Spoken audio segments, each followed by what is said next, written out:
Hello, everyone, and welcome to episode 2 of the Australia Awards Africa podcast series. I'm Ferial Domingo. I'll be your host today. I am the acting executive director for Inyathelo. We're based in Cape Town, South Africa. Today, we will delve into fundraising tools for African nonprofits, leveraging the Inyathelo 10 elements of advancement to maximize your resource mobilization efforts. And I will be joined by Karen Pillay, Business Continuity Manager at CSVR, and she will be talking to us about her extensive experience in Africa. And so Karen holds a mini MBA from the university in South Africa, from Wits University in South Africa. She won the Top Student Award in 2002. She's a certified company secretary and governance practitioner at board level with Chartered Governance Institute of Southern Africa. And so to contextualize our discussion today, I think it's important to acknowledge the importance of nonprofits. The nonprofit sector have grown over many, many years.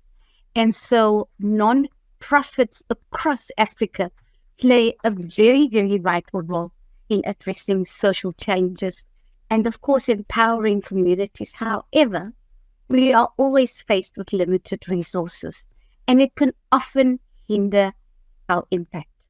And so it is crucial then that the sector has their mind and plans focused on effective fundraising strategies. Developing effective fundraising strategies is crucial for securing funding and achieving your organization's goal.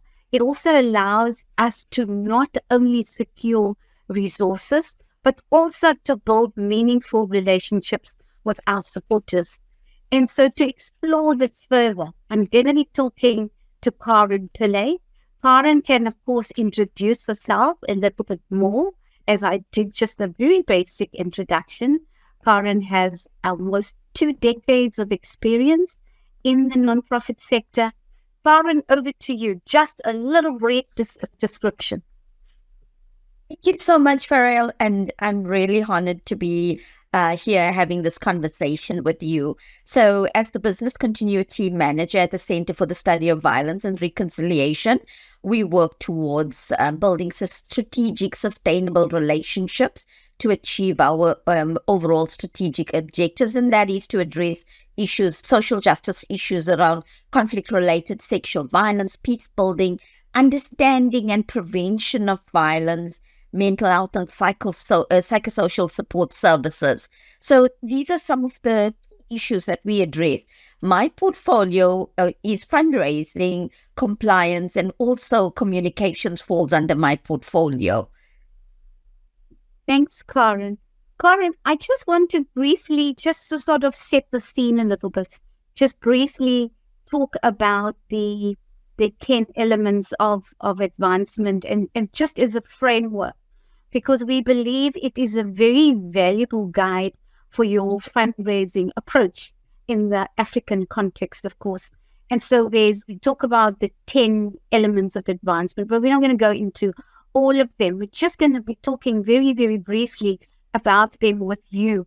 So the 10 elements includes things like building relationships, and you've spoken, and in the way that you introduce yourself, it is very apparent that you are the holder of relationship. You're not the only one at the CSVR who holds relationship, and we'll hear a little bit more about that later on, why you think it's important that it goes beyond one individual or two in the nonprofit setting. So they're building relationships. The second element is financial management. And then today we'll be focused on fundraising tools. Another element, governance. You've also spoken about your experience in this space. So I'm happy to hear that, Karen. And then human capacity, making sure that we appoint the right people in the right jobs, And then there's leadership, very, very big element, and monitoring and evaluation, and then the most important one also strategy and planning, and then voice and visibility, and you would refer to that as communications, of course. So that's just the sort of setting for the discussion that we're going to have. And our viewers will hear how we dip in and out of these 10 elements. And you will then get a very clear understanding of the importance of having as many of these elements in place in order to take your organization towards success, specifically in attracting the kind of support that we need to keep the organizations sustainable. So, Karen, just tell me, we obviously we're talking about the African context here, and I do want to talk about this term Ubuntu. You and I will know as humanity. Building meaningful relationships is key. And so I think you and I both can't stress that point enough. It's all about relationships. So, Karen, can you share a story of how you incorporated Ubuntu in your strategy? How did you personalize communication and highlight the human impact of your work? So, Farrell, it's key. In Ubuntu, what we use as CSVR, we focus on human dignity, self-respect, all of the elements around Ubuntu. And every staff member does this on a daily basis because that's who we are. And intrinsically, that's how we work. It's about our, it comes through in our writing, research questions. We make sure that we are sensitive to our audience. We protect their human rights, dignity, and self-respect. So like I said, it's inherent in all our social justice issues. So in what I've done to ensure that I exemplify Ubuntu in everything that I do, I've made sure that I introduce donor site visits so that they're able to get in touch with our constituents. They're able to see, it's just not that they're giving money to projects as a way to alleviate their guilt or earn tax benefits. We start to build the relationships and the partnerships, not just between us and the donors, but with the beneficiaries of their funding. For example, they're able to come on site, to be able to go into our communities that we work in, to be able to be in touch with it. From our example, pre-CSVR, what I did was took donors to ECD centers, took them to gardens where food was produced for HIV patients so that they could take their ARVs, took them onto youth development camps. So this in essence provides them with that visual they're visually able to see how their money is spent. One of the things I enjoyed was when I facilitated the financial skills building in youth and giving them entrepreneurship. And what I did was I used simulation trading markets to be able to give them their skills in budgeting, in purchasing, in supply chain management. And the donor was present. This was a donor from Norway, and they fund youth projects. So they were able to see our youth were able to conceptualize, ideate, and be able to work in that sphere. So having visual communication tools, visibility of projects, shows donors how their money is spent. Storytelling and social media is a huge, it's a brilliant tool that we could use, and also ensuring that we have videos and doing small documentaries on our projects. Karen, you have described the other two concepts so nicely. You've already touched on wisdom and Kobo, and you've spoken a little bit about the transparency, the opening up, which is Hula. And so just in terms of just what you've described there, can you describe a time when you embraced this opening up? And you've said already how, you're all about transparency, and by clearly communicating your goal and your donations, and how was that utilized? So from the beginning, I think opening up, being transparent, builds your credibility with the donor. You should. I normally make sure that it is in my implementation plan. It's highlighted in my proposal from the inception. And also, one of the things that I do is to regularly communicate with the donor. So an example I can give you is our 14-year history at CSVR with the Ford Foundation. We're able to sit together with this donor, discuss if we've had a challenge with the project. Mm. And I know that we did like a year or so ago where we piloted something and it didn't work according to our plan. We didn't, it didn't work according to plan, but we took the lessons from that, took the lessons to the donor, brought them into the conversation and explained to them what happened and how we would recommend moving forward on the project. The donor was very open to this because we were being transparent. We were building their trust, which is critical. And at the same time, we were showing them that we're an incredible organization and the people they deal with are ethical. So these are all traits that you have to have personally, but also in the way you deal with and respond and work with donors. Mm-hmm. Karen, you also are now alluding to that level of trust that you're building up. And so you and I both know, Karen, that level of trust often takes you beyond 1 year. Do you want to just talk a little bit about how that impacts? Because we're talking about sustainability here as well, right? That's correct. And once donors trust you, the initial, I think what we forget is when donors say, we would like to fund you for a year or 6 months, they're actually testing the water.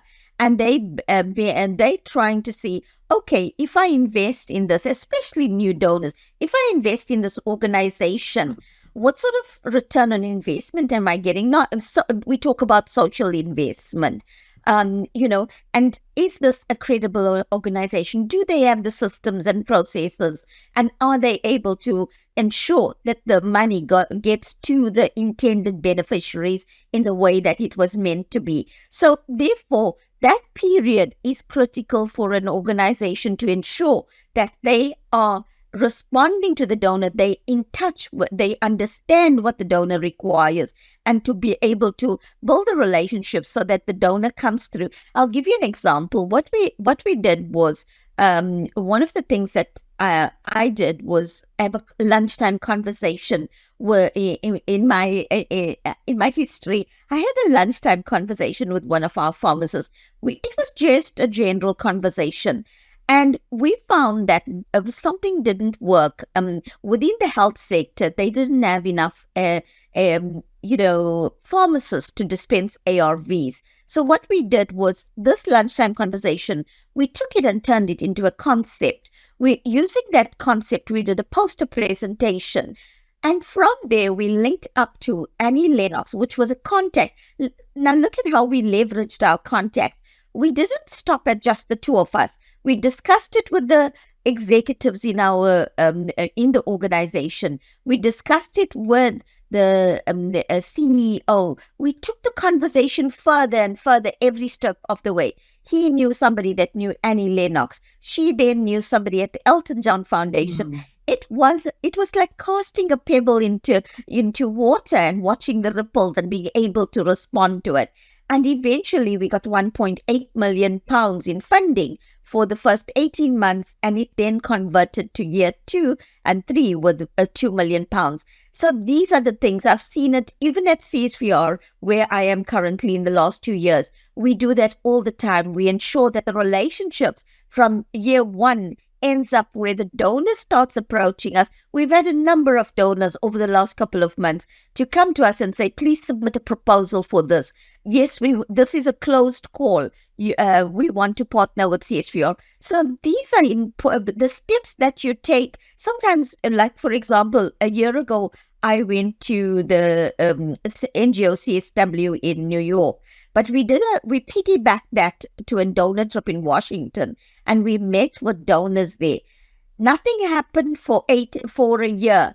Now that very same donor, just because we consistently kept in touch with that donor, sending them information, just reaching out and saying, where are you looking to work currently? And we know you're working in Ethiopia, and do you need support there? And, technical support. This donor has now asked us by June to submit a proposal. So look at how sometimes you think that the relationship, you've started it, you've established it, nothing happens. Don't let it go cold. Just carry on fanning the flames. That's what we did, and we now reaping the rewards. Yeah. Karen, I like the term fanning the flame. What is so clear from the way you describe your experience, and it's so very rich, is that the process is not going to be a quick process. So it's from, I mean, you did a few diversions before you were actually invited to submit a proposal. And so that's what we strongly advocate as well. It is about cultivation, that relationship, to the point where ultimately you'll be invited. Because, cold proposals is one thing, but cultivation, something towards being invited, is the ideal situation, right? You spoke also quite a bit about the journey that it took you to be invited. And I think it's important for the viewers to understand that it requires planning. It requires longer term planning. Karen, in your experience, have you ever, I mean, what was the longest period that you cultivated a relationship successfully? Or rather, yeah. So I gave you an example where a CSPR had a relationship with the Ford Foundation for over 14 years. We're still in a very strong relationship with them. So on a personal level, I've had a relationship with major international institutions, which I bring into the organizations that I work and support. So currently, I'm bringing in my relationship with somebody from a multinational corporation. So these are the relationships you take with you, you nurture, and you don't let go of these relationships. I've got long-term relationships, and then I'll give you an example. I did a short stint as a consultant for the Norwegian Church Aid. I'm now having the honor of reaching out to them to continue partnerships in this new organization at CSVR. I've been here for 2 years. So you're able to link and connect. That's what fundraising is about. It's not being, I think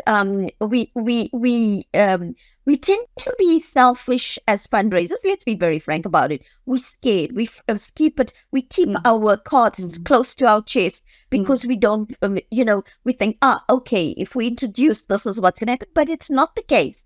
We need to ensure that I ensure that the relationships that I have, I share them, because in doing that, you're also enhancing your credibility. You're enhancing you are shining through that as a fundraiser as well. So don't be scared. I think for me, my advice to everybody is, and what works for me is, I'm not scared to share my relationships, to take it to other organizations and to widen the contact pool. Mm-hmm. Yeah. Karen, so critically important what you're saying. That's one tool, right? I mean, I can't stress enough the point about the prospecting. And I think earlier on, when you and I were having a conversation prior to today, you said something about the importance where you start with your prospecting. Can you just talk a little bit about that? Because that, I think, is the beginning. Yes, absolutely. So, Farrell, I think as a fundraiser, we have we have our personal and professional. I spoke a little bit about personal in terms of you need to have the passion, the passion for development work and understanding of the of the NGO sector. But as a fundraiser, what do you have in your professional toolbox that's critical to you? It means that you need to research donors. For that, you need I use a prospect list and which I source donors, and then I use a prospect tool where I list everything about that donor and start linking the synergy to our, their focus areas, their thematic focus, linking it to our organization's mission and vision. Because what's important is not wasting time, because if you don't do something like that, you waste time. You also need to have a generic proposal within your toolkit, one that gives you your capacity, the capacity statement of your organization. You need to know this and be able to articulate it even in your pitch to donors.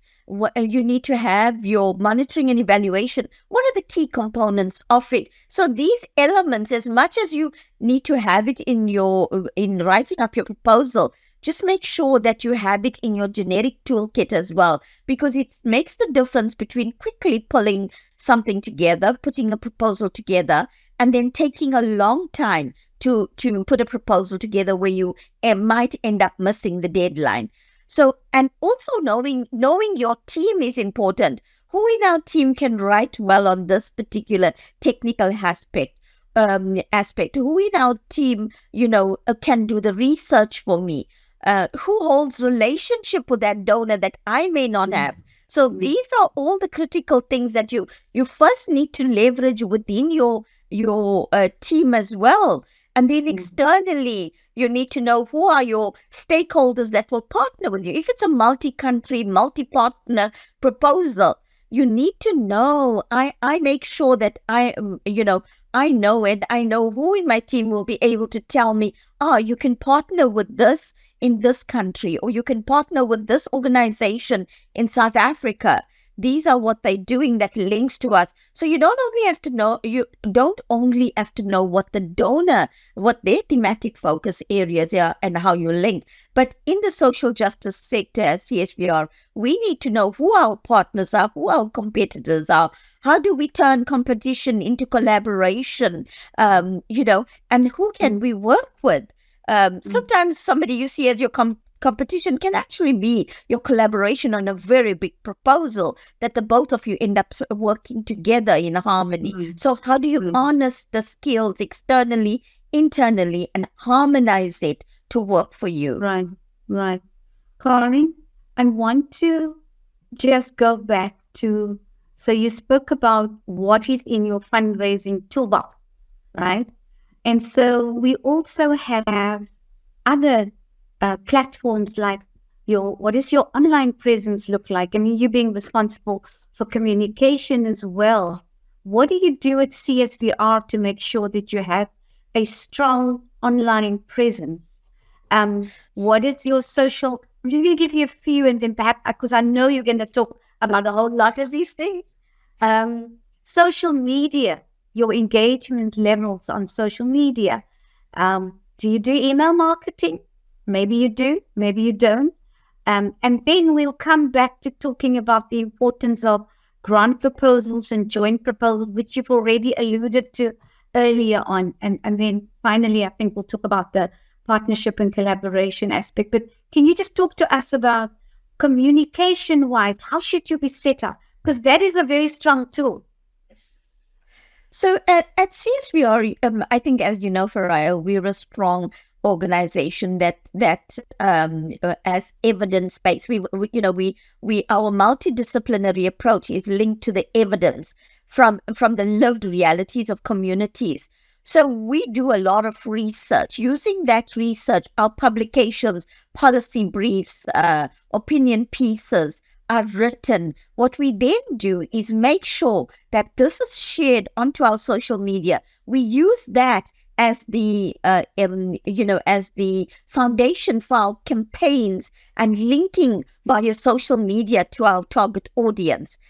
So these are the strategies, because social justice, ordinarily is not a sexy, it doesn't have that sexy appeal to donors. And I think I'm using it colloquially to say things appeal to donors. But we have to make it appealing in the work that we do. I'll give you an example of a social justice campaign that I did that really, really bore fruit. And this was outside of CSVR in my history. I was having a conversation with the priest from the Catholic Church, and we spoke about the lack of social action, from the constituents, and we don't know what's causing that and what is the barrier. So I took that ideation from there. It was a light bulb moment for me, and I used that to come up with 100 days of social action campaign. So it was the 100 days countdown to Christmas. And in that 100 days, we used social media. We used our direct marketing email system. which we don't use direct mailing in CSVR, but in that organization, we use direct marketing mailing. We used our newsletters. We used visuals, little stories about the children that we support and the creches and all of that. And we used those campaigns every 3 days. We had something fantastic. And we found that donors responded, and it awakened. It was a VUCA moment for them as it awakened their social action. And we were getting in the mail, we were getting dollars and Australian dollars, we were getting, pounds, euros, you name it. But we were getting the funding that was unrestricted, that we could use for campaigns that we wanted to and work that we wanted to do, such as the street children work that we did. And so having campaigns, understanding what your programs is doing is very important. At CSVR, what we do is we've got our advocacy team, and we understand what messaging that they want to put out. We use that as our campaigns, not just to raise money, but to ensure that our agenda, our advocacy agenda, attracts our donors as well. They're able to see our work, to know what we are doing. So and so online media campaigns is really critical, and there's multiple tools. You can use your social media platforms, which is your X, your LinkedIn. Your LinkedIn is more professional. Make sure it's professional. Your Facebook and your Instagram.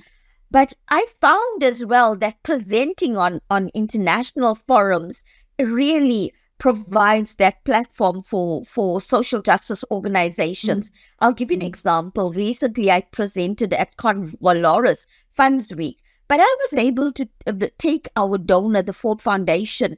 We spoke around, and the thematic focus was partnerships and what type of partnership models that we had, and how appropriate to take the strongest partnership that we have and to be able to present together with them. So those are the things that we do as fundraisers. And I think my advice is to ensure that anybody that's doing fundraising, that want to embrace your tools and ensure that you use it, you optimize the tools that you have, make sure that you know the platforms that you can be on, and how to profile and to amplify your voice on those platforms.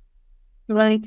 Karen, tell me, in terms of the grant proposals, you spoke a little bit earlier on about capacity statements, having generic grant proposals available because you don't ever know who you're going to meet, in terms of the way you navigate yourself and on travels and meetings, etc. So tell me the importance of having good, solid grant proposals.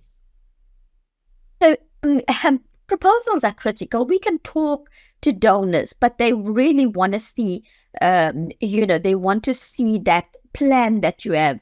They want to see that sustainability. So your proposal, your team must be able to write winning proposals. They need to write quality proposals. Sometimes we have very short turnaround times. So building the capacity of your team is very important in proposal development, in budgeting. I think we've currently got a relationship with Inyathelo where we're bringing you in to enhance the capacity of some of our senior officers that contribute to proposal development and our specialists. One of the examples that I can give you of writing quality proposals and ensuring that it works is where a donor, I had a relationship with a donor where I pitched to the donor, and the donor listened to the pitch, was very interested in it, and then asked for a proposal. And when we submitted the proposal, we had a few challenges with that proposal.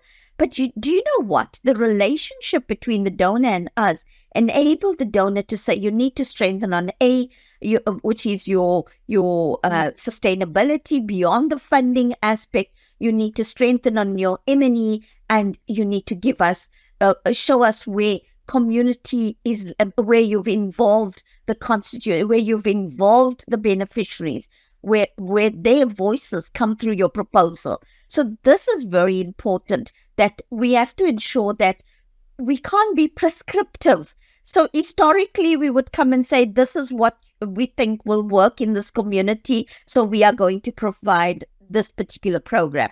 But it doesn't work like that anymore. The donor landscape, the development agendas have evolved to such an extent that it requires participatory development. It requires the beneficiaries. If we are doing something on gender-based violence, you need to ensure that the actual women that are victims and survivors of violence are contributing, and their voices, and we are meeting their needs. So in proposal development, we have to ensure that we're meeting the needs of beneficiaries.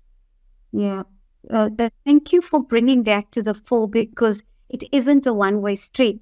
I mean, if you think of it, what you're trying to do is to build a partnership with your potential donor, right? Or existing donor. So that partnership, as you've alluded to, just grows from strength to strength when you're listening to each other. Now, of course, we do not advocate that the donor takes over and says, this is what you should be doing, because you know best the work that you exist to do. You know your mission. You are very in tune with your vision. And so it is to make sure that that is still remains there, right? So we're not going to be creeping up on anything else. And so thank you for making that point very clearly. You spoke so clearly about these different fundraising tools, and you started off with the relationship building. So it was the face-to-face, the in-person. And we know that takes a lot of time. It's also pretty expensive. It's financially resource intense. Because you got to fly somewhere, you've got to drive somewhere to meet people.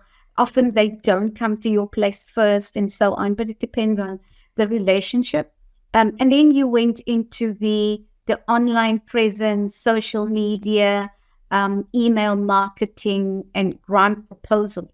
I want to talk now about the importance of, you made a really good example when we were chatting the other day, and you spoke about your, if you can't do it alone, and it's just too big for one organization, go and find out who else you can partner with. Do you want to just chat a little bit about that collaboration and seeking out partners that is in synergy, in sync with what you do?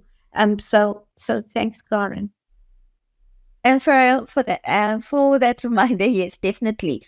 So like I said, collaboration is critical, right? So we recently at CSVR, in January, we responded to the UN Trust Fund proposal.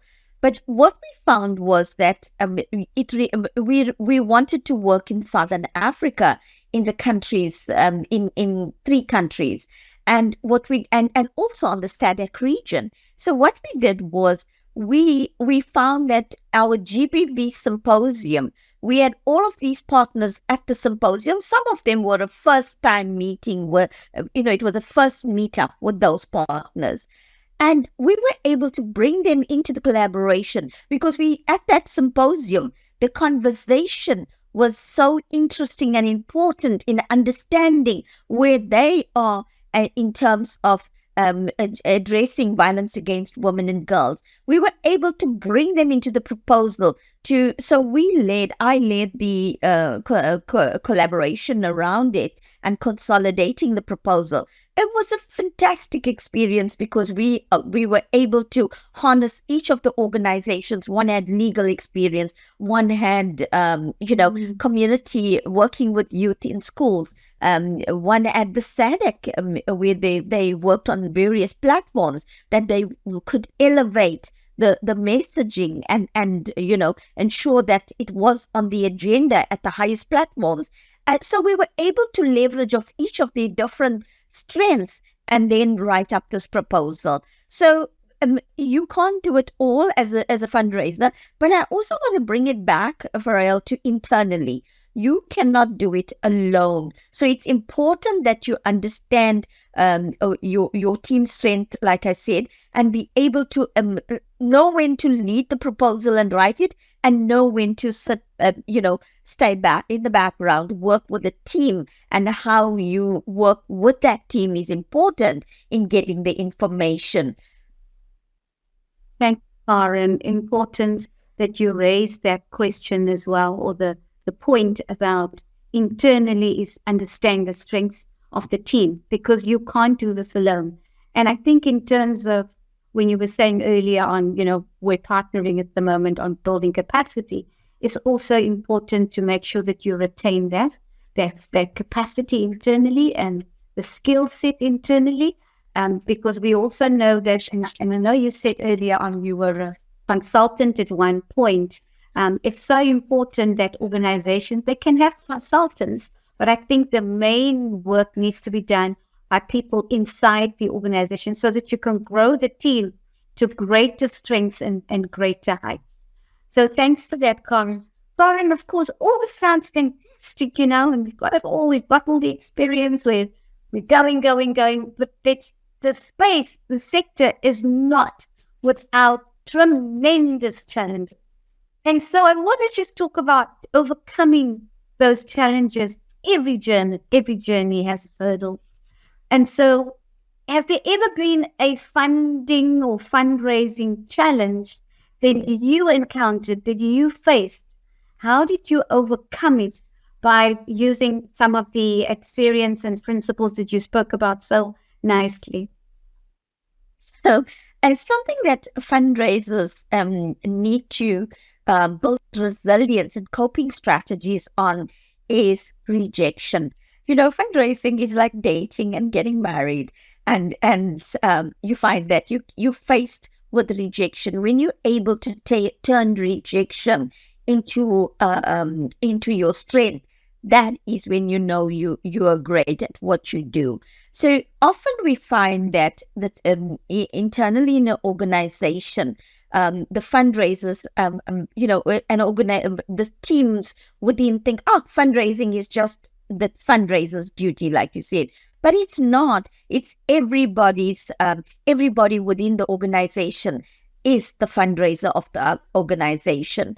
So being able to accept a rejection and being able to work with it, to take the lessons from it and turn it into a winning proposal and a winning pitch is what is critical in that process, in that learning process. We learn every day. So I think the challenge that I faced personally was when I went into an organization and they didn't have a fundraising department, because what an organization does is the minute they find that they lose funding or something happens, the first person they get rid of is the fundraiser.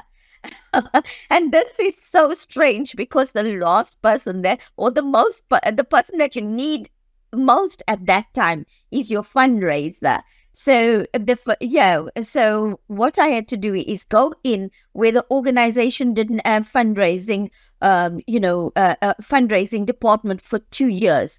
Setting it up meant that I had to set it up with limited resources and rebuild every relationship. So I did an organizational diagnostics on the organization, and I was very factual. I first did the diagnostics because I was very factual. I said where its challenges were. I was so open with that diagnostics and transparent that the donor, when they came to the organization, they asked the ED who did this organizational diagnostics. And the ED was able to say, well, she was a consultant, but now she's within the organization. Based on that diagnostics, they gave us 2 million. It was 1 million to restart a project. So, the challenges that I faced there in the rejections, in people constantly saying, no, we don't want to work with that organization. They have a bad reputation. I actually questioned myself, how did you come into this organization not doing my research and in knowing it had a bad reputation? But sometimes I trust you trust your intuition. I was there for a reason. I was there to help them. And that's how I looked at it. And I was able to change the trajectory and the way that the public perceived this organization. So yeah, so challenges happen, but not just in the track record of the organization, but in for example, a programming track record, or if an organization doesn't submit a report on time, you find that you, as a fundraiser, I have experienced a challenge where reports weren't submitted for a particular period, and I'm not talking about my current organization. And you have to bring it up to speed. You have to make sure that you rebuild the trust in the donor. So those are challenges you face all the time. At CSVR, I think the challenge that I faced was that we need to build the fundraising capacity of our team, especially our senior officers and our specialists, particularly on budgeting. So once you identify where your challenges are, where your risks are, that is what you work on to be able to become more credible and to put out quality proposals. Karen, great points again.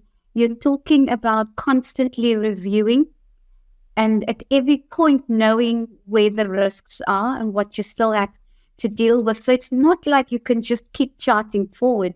You've got to reflect, make some changes to the plan.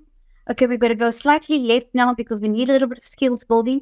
So park that, take the next 3 months to develop the skills, and hopefully in the next 6 months we'll be better and stronger to move forward. So it's that constant toing and froing that is normal in an organization, right? It's unrealistic to think that everything's just going to be smooth sailing. I love how you spoke about what you brought. So you faced a challenge, you then used your personal skill in terms of your ability and your capacity to be able to build relationships, to bring things back to the organization. And in my experience, often organizations face all these crises, right? And you go into a black hole and you just can't get out of that black hole. But there are different ways that you can, of course, do that to your points early on. Thank you. Karen, just a little bit about mission alignment. I want to, if it's possible, and often, when you're as fundraisers, we're going after everything that looks possible, right? And often it doesn't as possible as that there isn't really 100% alignment. So tell us about, in terms of your own alignment to the funder's mission, values, and especially when you're dealing with a situation where your funding is dire, your need is dire, but you still have to think about your mission and your values. How have you kept yourself on track with that? So I think firstly, what's very important to me is to understand the gaps in our organization, to understand our mission and vision, to understand what we are fundraising for, so that I don't waste time in responding to calls that are not relevant to our mission and vision, because that really it takes time and it takes your effort and brings no results, right? So what helps me is that I do a lot of research on a personal level and on a professional level. I make sure I do a lot of research. I research our prospects and make sure if I'm targeting a special, so I do an annual fundraising plan. I make sure that I identify donors that I want to target. I do their prospect listing, where in the prospect list, you kind of like, I call it prospect, but you research that donor. You identify what their 5-year strategy is about, who they funded previously. I make sure I understand what they're funding, how, what are they looking for? And I try and align it to our organization, what we are looking for and what our pathway is. Because if there's a convergence in the pathways, then we enter into a partnership and we walk together. And that's very important. So just not sending, 10 proposals and saying, I might hit one of this as a lottery, No, but sending relevant proposals to the partners, key partners that you identified, because even if you miss the boat on this one, you know that they've heard of you. You start pitching to them. You start meeting them in organization or in events and things like that, and say, I applied to you last year, but I was rejected. I'm very open and upfront about it. You will see me. I think being a people's person is part of being a fundraiser. So I'll be very honest and tell them, but you rejected me, and that's and don't worry, I'll come back stronger next time. I make that commitment to them. So I think it's important, to know your vision and values, to know your organization, to know the work. I'll give you an example. In that proposal where we got 1.8 million pounds from the Elton John AIDS Foundation, what I did was I took my ED. We spent a little bit of money, and we together went to almost every single public health department sector, primary healthcare facility and public healthcare facility, because we were then able to look at what is happening there. Because when I talk about passion, I needed to be able to see what is happening, see what our mission and vision is about. I need to visualize. I needed to then visualize that, because when I'm writing the proposal, my passion and my ask and passion and my dedication to the commitment needs to come through. Because a donor just doesn't believe in your written word. He's able to see your dedication, your strength of conviction about it, that it is not just lukewarm. This person really believes that doing this will change the dynamics within this community. Karen, your passion is coming through so loudly. I mean, you're obviously very suited to your current role. Karen, I want to just ask, so you've spoken about the fundraising plan, which I'm pretty excited about, because I mean, we know plan, we don't have a plan. You're not really understanding where you're going. How do you measure the effectiveness? Can you share just a quick example of a measurement strategy? Okay, so with new donors, Farrell, it's very easy to measure effectiveness. They will provide you with a short-term funding, 6 months to a year, because they're gauging you. The effectiveness there is that they engage you for the next term to say, we will renew your funding. So there, you're effective in it. However, with longer-term donors, your effectiveness is measured through the strength of the partnership, to meeting the key deliverables on your project, to the relationships that you build, for them to see that, okay, yes, you want to expand it to a new country. So I'll give you examples with CSVR. We've been, with at least 2 or 3 donors. Our transitional justice program on the continent has been a long-term program.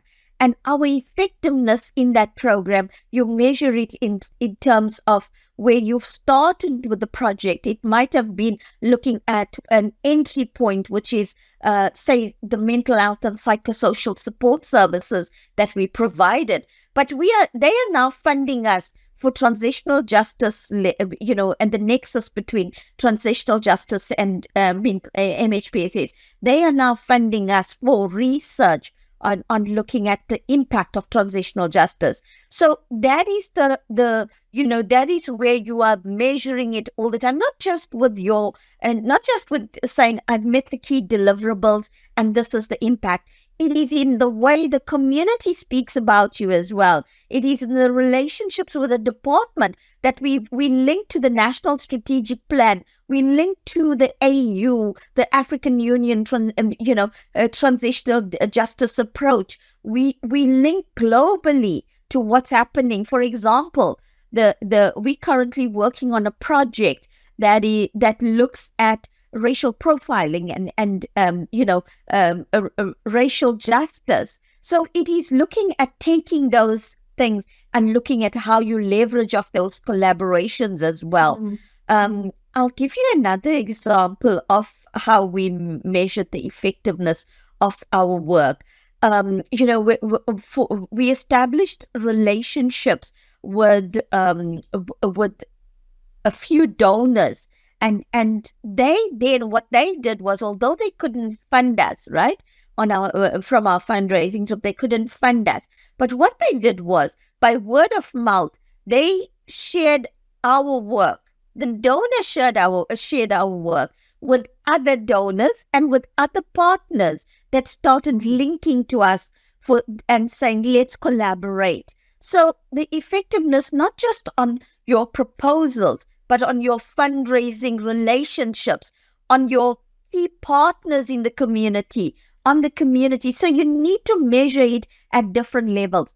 CSVR this year is 35 years in existence. We celebrate 35 years, our 35-year anniversary. We did an impact study. We wanted to look at how did we start as CSVR in 1989, from the Truth and Reconciliation Commission and bringing the voices of people to where we are now, working as a multidisciplinary organization, working in over 22 countries on the African continent and working in about 4 to 6 countries globally on addressing a number of social justice issues. So our effectiveness over the last 34 years, we've learned critical lessons. And one of the things that I want to talk about in COVID, I think, Farayel, you know, and so does everybody that our audiences will know that during COVID, the COVID pandemic, many important community-based organizations closed their doors because their services was face-to-face. Their funding was, repurposed and things like that. So it was these organizations that really made a difference in the community. However, what we found was that with CSVR, we found that our work started becoming more in demand.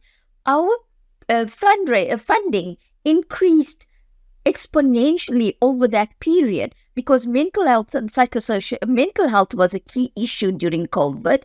It was being able to provide the services, gender-based violence, the shadow pandemic, all of those issues. So I just don't want to talk about CSVR, and it's not about that. I'm saying, how do we leverage of the work that we do as an organization to be able to overcome the challenges that exist and to be able to meet the demands of the environment and to rise above that. And I think as a fundraiser, we need to look at sustainability and planning sustainability, being able to quickly adapt and being able to change plans is very important, because fundraisers think, okay, I must just write a proposal and that is it. No, it's not. You know the trends. I'm able to say, okay, this is the risk analysis that I did on the price of war. I know that the energy crisis is critical now. I know that food security is important, and that's where donors are linking and looking at it. So when I do my risk analysis and look at where donors are repurposing the funding, we have a shrinking donor pool. So what I then do is use that risk analysis, you understand where OECD is, and that is where I'm able to ensure that the effectiveness of our work and my fundraising and the partnerships that we build sustains our organization and the work that we do.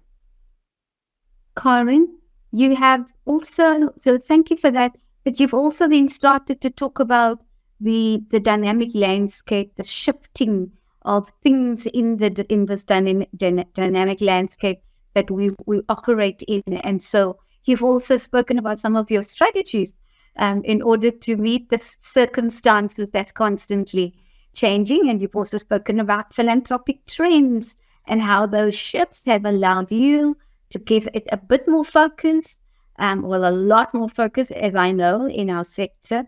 We spend quite a lot of time trying to understand what are philanthropic trends, what are the changes in the sector that is possibly going to put us at risk to continue the work that we do. And to continue the work that we do, we need resources, financial resources, of course. We can do all kinds of things to generate income. And again, in my discussion with you, you were talking about how things have changed, how back in the day, we all started off as just purely going out and reaching out and seeking funds. And over time, we've adjusted to becoming more entrepreneurial, social entrepreneurial, socially entrepreneurial. And so we've started to sell our products and services. We begin to share and rent out some of the spaces that we work in, but that's not ultimately what we exist to do. So we exist to provide a service, to create change in the sector, and for that we need financial resources.